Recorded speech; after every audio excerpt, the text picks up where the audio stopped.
Good morning to all and welcome to all my friends, students in physics class by Dr. Hamid sir.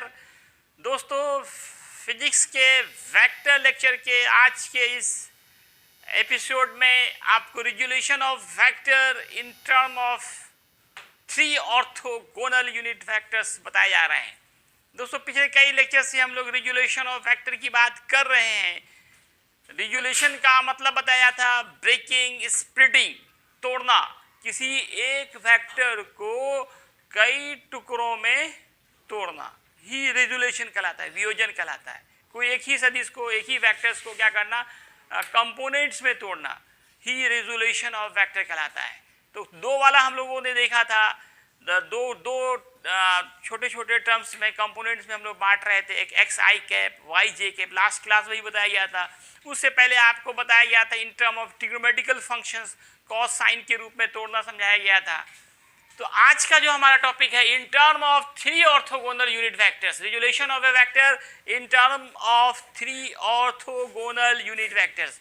तो दोस्तों 3 dimension की बात होगी तो यहाँ पे हम लोग एक क्यूबॉइड ले रहे हैं।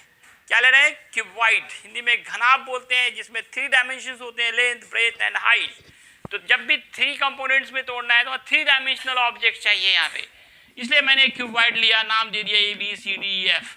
और यहाँ पे मान लीजिए जो डायगोनल है ओपी वो वेक्टर ए को रिप्रेजेंट कर रहा है। अब यहाँ से 3 एक्सिस कीजिए, एक्स एक्सिस, वाई एक्सिस और जेड एक्सिस। ये जेड की तरफ है तो इसको हम ये डिस्टेंस को जेड के कैप लिख सकते हैं।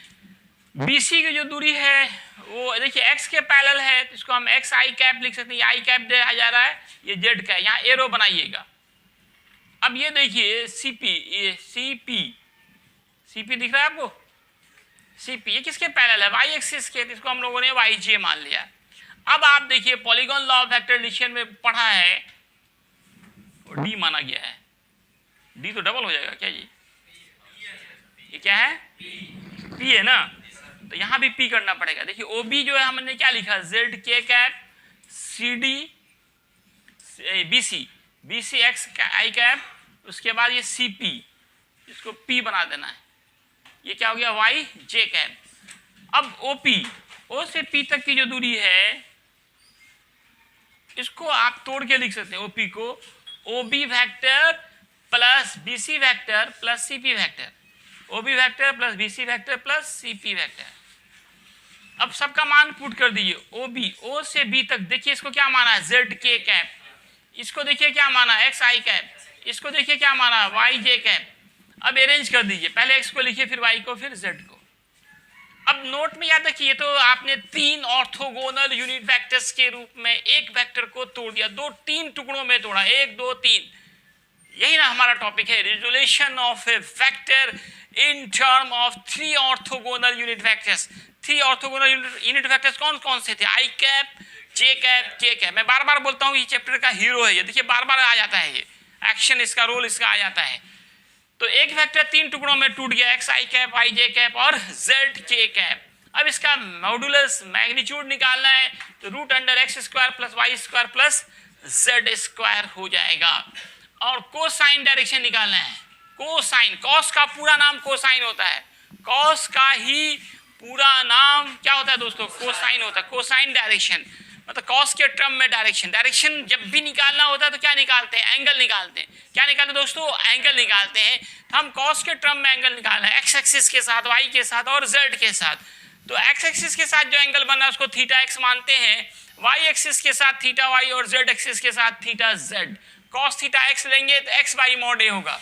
बहुत आसान है याद रखना, x है तो x है, y है तो y है, z है तो z है। दिमाग लगा के याद कीजिए। और नीचे सब में मॉड ऑफ वेक्टर a है।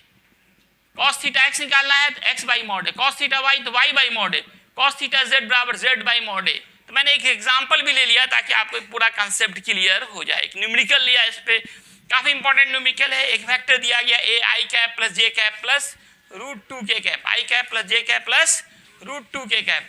तो x बराबर यहाँ पे कुछ नहीं था, 1 माना जाएगा। ये यहाँ पे कुछ नहीं तो 1 माना जाएगा।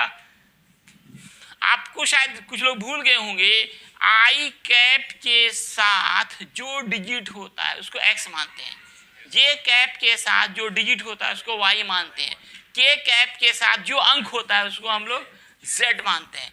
तो i कैप के साथ कोई अंक नहीं है, 1 छिपा हुआ है तो 1 माना, j कैप के साथ कोई अंक नहीं है तो 1 माना, k कैसे है ना √2 तो √2 मानने हैं। तो इस तरह से अब मॉड निकालना, मॉड रूट अंडर ए, तो फॉर्मूला तो आप पढ़ा भी हो, x² + y² + z² सबका मान रखिए, सॉल्व कीजिए, 1 का स्क्वायर 1 1, √2 का स्क्वायर 2, 4 आ गया, 4 का √2, तो मॉडुलस ऑफ वेक्टर ए निकल गया है 2। अब इसका कोसाइन डायरेक्शन निकालना है, नई चीज़ आपके लिए कोसाइन डायरेक्शन है, कॉस के टर्म में डायरेक्शन को ही कोसाइन डायरेक्शन कहते हैं। कहीं कहीं पे देखिएगा बुक्स में इसको सिंबल के तरह से cos थीटा x, पूरे cos थीटा x को स्मॉल l से डिनोट करता है, cos थीटा y को स्मॉल m से, cos थीटा z को स्मॉल n से, ये मान लिया गया है, ये माना, आप नहीं भी मानेंगे तो चलेगा, लेकिन कभी कभी हो सकता है इस तरह का आपको दिखे। अब cos थीटा x निकालना तो x बाई मॉड है, x देखिए कितना है यहाँ पे 1, मॉड a कितना निकाले हैं आप 2, 1/2, तो 1/2 किसके मान होता है cos 60, तो थीटा x कितना आ गया 60, फिर cos theta y, y by mod a, फिर देखिए 1/2, फिर cos 60, theta y 60, cos theta z by mod a, z कितना है √2 और a कितना है 2, कट किया, cos 45, थीटा z हट गया तो 45 डिग्री। इस तरह से आपने कोसाइन डायरेक्शन भी निकाला और मान भी निकाला। आज इतना ही दोस्तों, धन्यवाद।